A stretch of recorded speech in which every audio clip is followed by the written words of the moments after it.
look at a smaller group of people and say, what is Philadelphia doing? Or what is this group of friends doing? Or even just take an interview with one person in particular. It's well, what is your deal with Halloween? Why this costume? What are you saying? What does that have to do with who you are? And what are you trying to communicate? From the heart of The Ohio State University on the Oval, this is Voices of Excellence from the College of Arts and Sciences, with your host, David Staley. Voices focuses on the innovative work of arts and sciences faculty and staff. With departments as wide-ranging as art, astronomy, chemistry and biochemistry, physics, emergent materials, and mathematics and languages, among many others, the college always has something exciting happening. Join us to find out what's new now. I'm pleased to be joined today in the ASC Marketing and Communications Studio by Merrill Kaplan, Associate Professor of English and Director of the Center for Folklore Studies at The Ohio State University College of the Arts and Sciences. Her specializations include Old Norse and Icelandic literature, folklore, both on and off the internet, especially pre-industrial narrative traditions of Scandinavia. Dr. Kaplan, welcome to Voices. Thank you. Great to be here. And we are recording this in preparation for Halloween. And I know that as a folklorist, you have a scholarly interest in Halloween. So I want to ask a couple of questions about Halloween to begin. First of all, why do we have Halloween? Why do we have Halloween? Why do we even bother with this holiday? Oh, what is not fun about Halloween? Lots of things are great about Halloween. It's kind of a remarkable holiday because it doesn't have a central narrative. It doesn't have a central figure. We're not celebrating a particular event.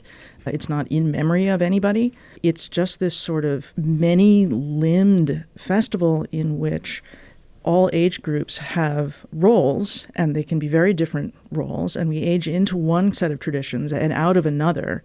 All of them are fascinating. Some of them are rebellious. Some of them involve costume. Some of them involve destructive things.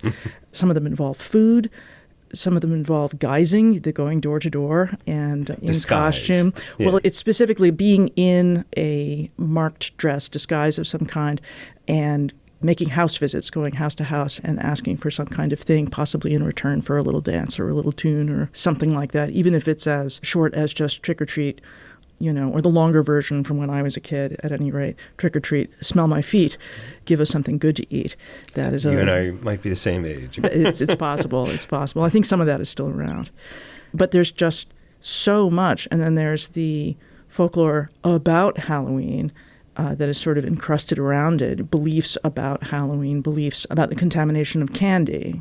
Razor blades. Right, Yes. Which is more beliefs and narratives that circulate than a custom that is actually done, and I'm saying custom in a very sort of technical way. We talk about that more than it ever happens. And then there's the joke tradition around that is riffing on that. So stay tuned. You're going to see lots of jokey things on the internet about people saying, look out, this Halloween, my kid found the ring to rule them all in their Halloween candy.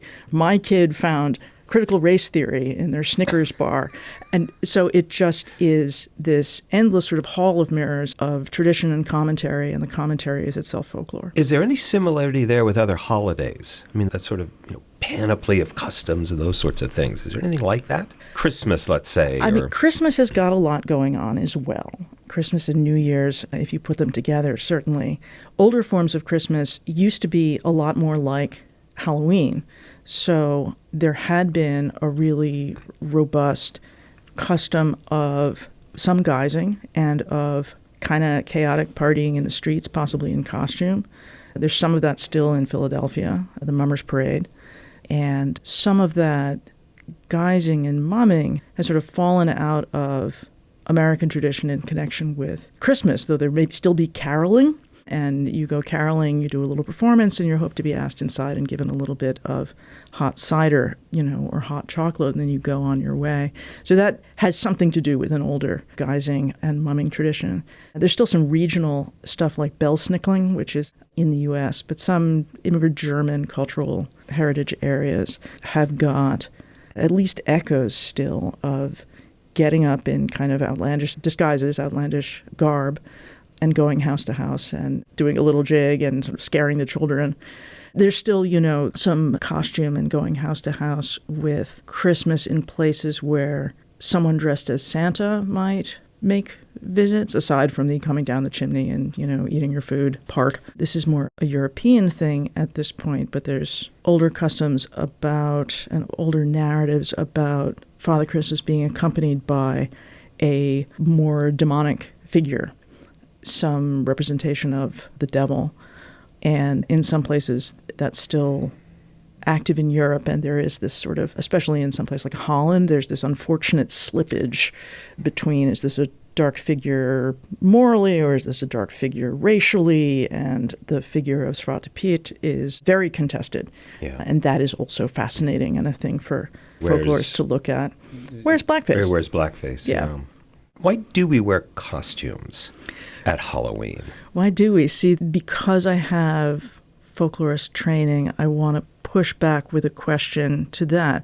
By why do you mean, what is it doing for us? What does it mean? Or do you mean, where does it come from?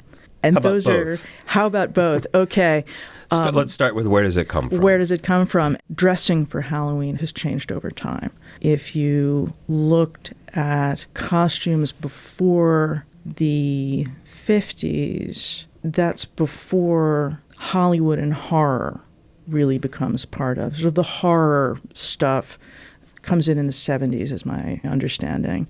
And Hollywood monsters kind of come in the 50s. If you roll it back further, kids would come house to house in kind of old clothes or their parents' clothes, cast-off things, sort of raggedy and outlandish. And it's more about disguise than dressing up as something in particular. It's I'm dressed as not me, rather than I'm dressed as something in particular. There's this longer tradition that has changed over time, and it hasn't always been about taking on other identities. It has been about masking identity.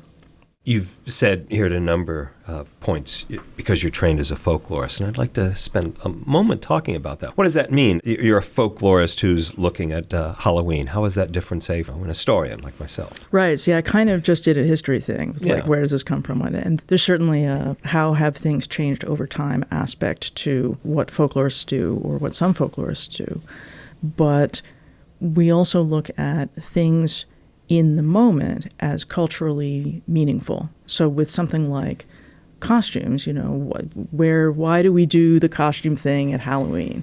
And a folklorist might look at anything from what for this society? Like, what is this society? What is the thing that the society is working through for itself? What is the thing that the society is getting done by dressing up in costume on this day every year? And might look at this in this really big way, where we're looking at, like, what is the deal with the U.S. that the U.S. is doing this? What is the deal with North America that it is doing this? Might look at a smaller group of people and say, what is Philadelphia doing? Or, like, what is this group of friends doing? Or even just take an interview with one person in particular. It's like, well, what is your deal with Halloween? Why this costume? What are you saying? What does that have to do with who you are? And what are you trying to communicate? As an historian, I might go to an archive, for instance, to conduct my research. Are folklorists using archives, or is there another approach here? There are two approaches. And I'm kind of an old school archives person, possibly because I'm shy, and that is certainly part of it. But I'm also interested in the past, and I'm interested in diachronic change over time. And so I like rummaging around in the dust and finding the old stuff and looking at the old handwriting and learning something about what was going on in some other century. That's a little out of fashion, but I'm okay being a little out of fashion because I'm also a medievalist. The other thing that folklorists do is they go out and talk to people right now, or go out and participate in, observe customs and festivals and things like that, and find out what's going on now. What is the cultural meaning of things right now, wherever they come from, or whatever they meant in the past. They wouldn't be going on now if they didn't mean something now. So there's both. That is kind of interesting to me. So that first approach, that sort of older approach, you say it's out of fashion. Mm. Why? Why do you think it's out of fashion? Oh, yeah. Well, this is some disciplinary history for you. So folklore studies used to be very much about the past, because our understanding was that things in the present that we were labeling folklore, and then we had a more narrow idea of what folklore was at the time, The things in the present were the remnants of the things we were really interested in that had been around in the past. So when a folklorist or an antiquarian saw some custom in the present and thought, that's weird, I don't understand that, the default explanation was, well, they go, oh, well, that's a survival, that's a remnant, that's a fragment of something that made sense sometime in the past. And then they would try to reconstruct what it must have been when it was actually like some robust pagan religion or something like that. And they kind of tended to default to that sort of thing.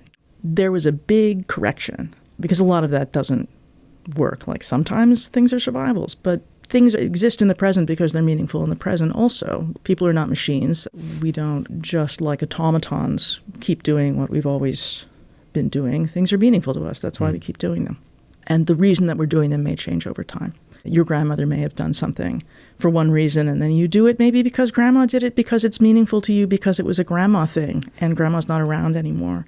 So even if you succeed in finding out, like, why grandma was doing it, that doesn't necessarily tell you much about why the granddaughter is doing it, which has everything to do with her personal relationship with this person who is no longer around in her life. So that was kind of off to the side a little bit, but not really. There was a big correction in especially the 60s and 70s, when there was a big shift from thinking about the folk, the people who are transmitting the folklore, as almost machine-like transmitters or kind of naive passers-on of the material that we were interested in, and then we're just sort of fortunate that they, in their naive way, are automatically reproducing this. No agency. Yeah, exactly. No agency. There's like, hey, wait a second. These people have agency and separate personalities and their own motives. Let's talk to them and actually write down who they are when we collect material from them. Let's start thinking about them as more collaborators than just informants, sources, and let's put in the context around the stuff and think more about the folk as individuals and as specific groups with, agency and motives and artistic agency, artistic talents and skills. The individual mark put on something is not something we should be sort of polishing away to find out what it used to be in the past, but something that's meaningful to that person, maybe a group of people, and worthy of study in its own right. So you have a new book out, The Paganisque and the Tale of the Volsci, and I'd like you to tell us about this research, please. All right. Hang on, because this is kind of niche. At the end of the day, it's about story and what people use story for, and how story is something that people think with to kind of think across boundaries. Stories as ways that we think about the relationship between past and present, between self and other, us and them, the everyday and the supernatural. That, if there's a hardcore to the kind of zillion things that I do, and sometimes I feel like it's too many things, that may be it. That may be it. This story is a story preserved in a 14th century Icelandic manuscript. And it's a story that tells about a group of still pagan people in northern Norway who are doing a spooky pagan ritual. They're still heathen, they're unconverted. And the king of Norway, who is one of the kings Olaf, and both kings Olaf, their shtick is that this is the former one, but they're both famous as missionary kings. They are the ones that convert Norway, not always in a nice way. But the king of Norway, Olaf, in the south, hears that heathenism is still active in the north, and he goes charging up there and shows up at this thing as a guest in disguise. They don't know that he's the king.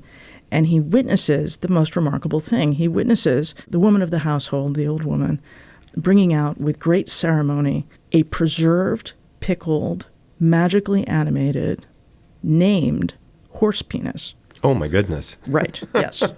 Immediately gets your attention. How could it not? Right. Says a verse over it that includes a little couplet about, may the Mörnir, may the giantesses accept this offering. And now you, my husband, take this Volsci. The thing is named Volsci. From me. And he takes it, and he says a verse over it with the same refrain and passes it to the next person. And it goes around like this until it gets to the king, who remarkably also says a verse over it, also says, may the giantesses accept this offering, and then throws it to the dog, who runs off with it. The old woman is horrified by this, and says, help me, how can I save the sacrifice?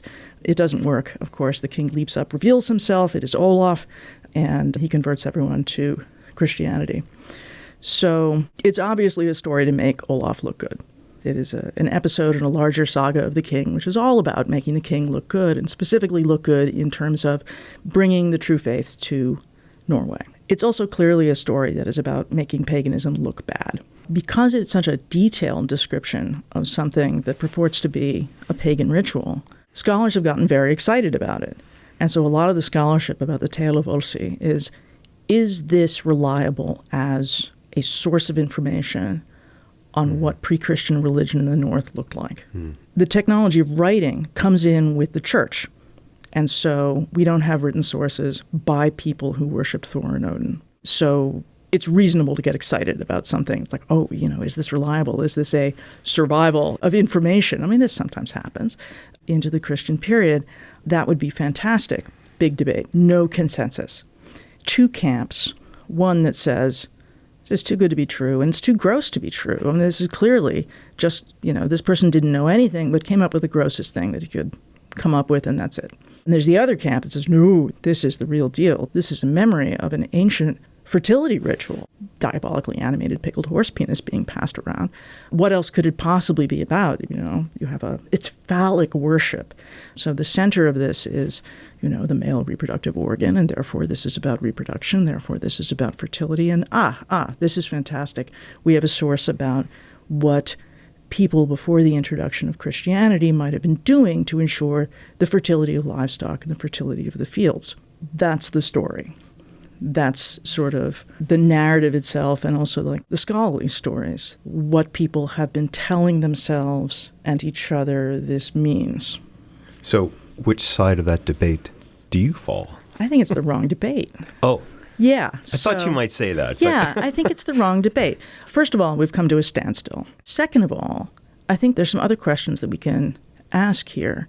Independent of whether this resembled something that actually happened in the past in a religious context, why did the person who committed this narrative to parchment think that it was going to land as something that felt pagan, that had this aesthetic, that had a literary effect, that said, this is a religious thing, but it's not a Christian thing, and it's bad? So this is why I come up with this word, the paganisque, to label an aesthetic. The aesthetic, and this is the fancy, unspooled way of talking about it, an aesthetic of negatively valued religious alterity. So something that feels religious, something that feels contrastive with the hegemonic religion, in this case it's Christianity, and something that's valued negatively. If it's got those elements, we can call it paganisque, and that's a little more efficient. So that's my word, that's my title. And the case that I make in there starts off with, hold up everybody, just because there's a penis in the middle of the room doesn't mean that it's the most important thing in the story, or that it has anything to do with fertility. If you walk through the student district in the middle of winter, first snowfall, second snowfall, every student house, somehow, the whole student district, everyone has decided to run out and erect a giant snow penis. Apropos folklore. Like, this is a tradition. Today. This does not have to do with fertility. Yeah. This is because it's hilarious. Right? They're students. They're students, and it's a little bit of rebellion, and it's, it has to do with obscenity, and it has to do with, some of the comic possibilities. But if we imagine, folklorists from Mars coming down and be like, oh, there's a fertility ritual happening in the outskirts of OSU's campus, and apparently everybody else's campus, they'd be dead wrong. And we would laugh at that. That's just absolutely wrong. So it's in part thinking of that kind of modern stuff, like, look around. There's a lot of dirty stuff around, and very little of it is about, let's ensure the fertility of the fields and, the reproduction of livestock. So maybe a grain of salt there. But then looking after, like, what are the ingredients that made this seem pagan, contrasted with Christianity, inimical and religious? And if you want a comparative, if you think about, if you were asked to dress someone up or dress a set, decorate a room, throw a party that seemed witchy, you would know how to do it. You know the elements to make something witchy. Yeah. And it doesn't actually have a lot to do with anyone who is accused of anything at Salem. Right. But it's an aesthetic. you know how Pointed to do hat. it. Pointy hats. Wart on the nose. Wart on the yeah. nose, black cats, a whole bunch of stuff. And some of it, there's an historical relationship to beliefs in the early modern period. Some of it doesn't. But it's an aesthetic. It comes together, and that's witchiness. You can do it. You can just put it in a movie. You can just throw a party, and it's witchy. I'm trying to, take apart, what's pagan-esque, what's about this scene. And the short answer is I think it's made of folklore. I think it's made of folk belief, and I think it's made of forms of traditional verbal dueling. I think it's made of folk legend. And put all together, there's a belief element because there's bits of folk belief in there. There's an understanding of how the verses, the characters in this story exchange with each other makes sense as a practice, as a scene of performance. They make sense together if you understand forms of verse contest that are attested later that can also be obscene and teasing and funny. So I'll dig down on this just a little bit more. There's a custom in the Faroe Islands, attested much later, called passing the drunner. Very high up in the North Sea. Yes. So, the Faroe Islands are right between Norway and Iceland. Pretty cold. It's pretty wet. It's more And wet than it's cold. A lot of sheep. And it's not practiced so much anymore, but there was this really a party game called passing the drunner. And a drunner is the preserved tail of a sheep, kind of connected to some of the backbone. And it was decorated with ribbons and such like, and it would be placed in front of the guest of honor at a meal. And then they were obligated to say some little verse over it that always ended with the name of the next in line to take the drunner, who was then obligated to make a little verse. And that verse may also be insulting or teasing of the next person in line, who then gets the drunner and has to make a verse, and so on and so on. And it's very lighthearted. Now, of course, later folklorists have looked at that and looked at my story and said, oh, this is a survival of an ancient fertility ritual. And I just sort of hold my head and say, maybe not. Maybe it's not that the drunner game is a survival of the ritual and the tale of Volsi, and that all of them are survivals of ancient pagan fertility rituals. Maybe the game, the party game, was already current in the 14th century in Iceland and was something that could be made an ingredient of a pagan-esque scene, a scene that looked religious, that looked contrasted with Christianity, and looked negative. If you read it that way, and you read all these verses, they stop looking so much like the liturgy of some religious ceremony, although there's clearly some riffing on the idea of liturgy. It looks more like the old woman who kicks off this ritual says the one serious verse, and everyone else is playing the party game. They don't want to be there. They're following the rules of this party game that we know from later, and they're teasing each other, and some of them are good at it, and that's impressive, and some of them are bad at it, and that's funny. And when it finally gets to the king, this shocking thing happens where he also repeats this refrain, "May the giantesses take this." The thing that makes it seem religious and pagan, the thing that codes it as like because religious but unlike, contrastive with Christianity. He says the thing which is like, this is an offering to giantesses, and then he throws it to the dog. Like, how is that okay? He's the conversion king. And then you look again at the refrain, "May the giantesses accept this." And maybe there's a little double meaning there. When he says it, "May the giantesses take this." Devil, take this thing. And he throws it to the dog. And so he's actually the best at this verbal dueling of all of them, because he gets to put this little double meaning twist on it. And it's like somebody throwing back an insult that's been given to them with this little twist, and it becomes this tremendous zinger. So he ends this game with a tremendous zinger, shuts it down by throwing this terrible object to the dog, and then wins on a spiritual level by converting everyone to Christianity. Spoiler alert. That's chapter 2. There's more in there. I introduced you as someone who works on folklore both on and off the internet. And I know you've just recently published or about to publish a book chapter that's looking at Twitter. And I'd like to hear a little more about this. Folklore on Twitter. Folklore on Twitter. Social media is full of folklore. Folklore is informal traditional culture.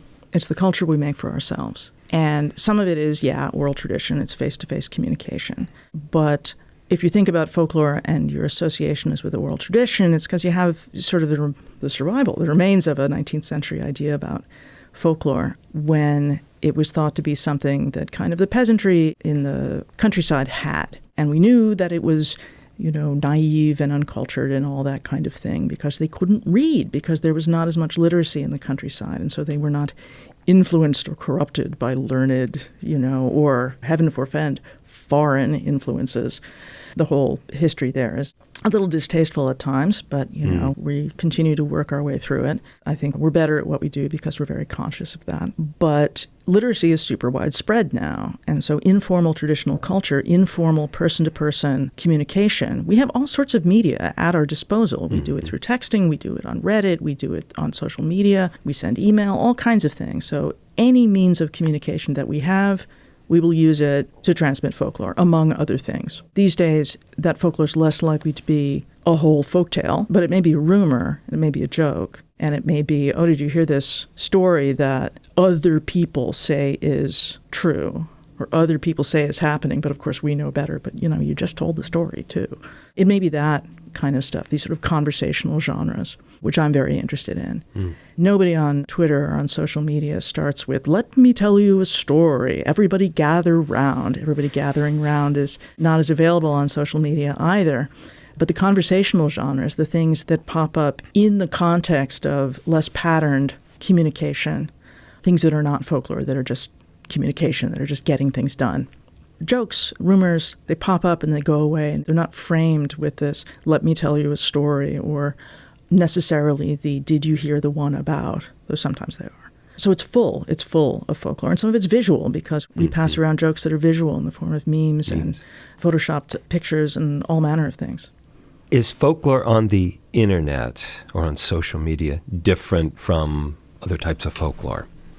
The medium always matters. Yeah. Folklore that is transmitted orally has some characteristics that are just dictated by the medium. And we think of that as unmediated, but there is a medium. There's air, there's our voice, and you can do certain things with your voice that you can't do with letters on a screen.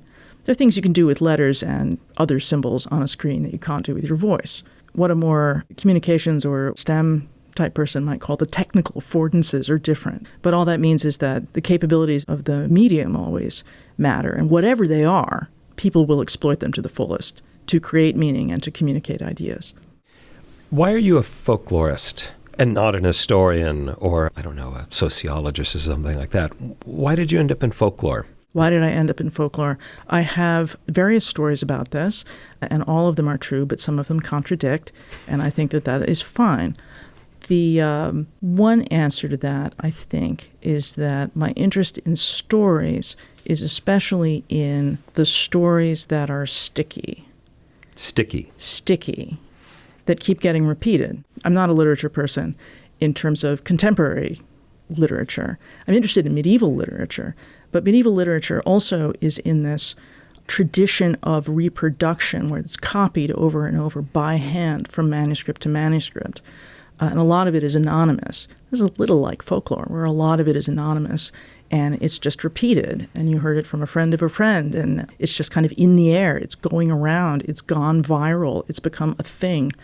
And when something has become a thing or gone viral or become traditional in a continuity over time way, it's meaning something for a larger group of people than just one author who's trying to do something as original as possible. That's really just kind of about that one author who's trying to do something as original as possible. And the stuff that's not very original, the literature people may not like it, but it's saying something like, this is meaningful to enough people that it's going around. And so maybe we should figure out what that is. Merrill Kaplan, thank you. Thank you. Voices of Excellence is produced and recorded at The Ohio State University College of Arts and Sciences Marketing and Communications Studio. More information about the podcast and our guests can be found at go.osu.edu/voices. Voices of Excellence is produced by Doug Dangler. I'm Jen Farmer.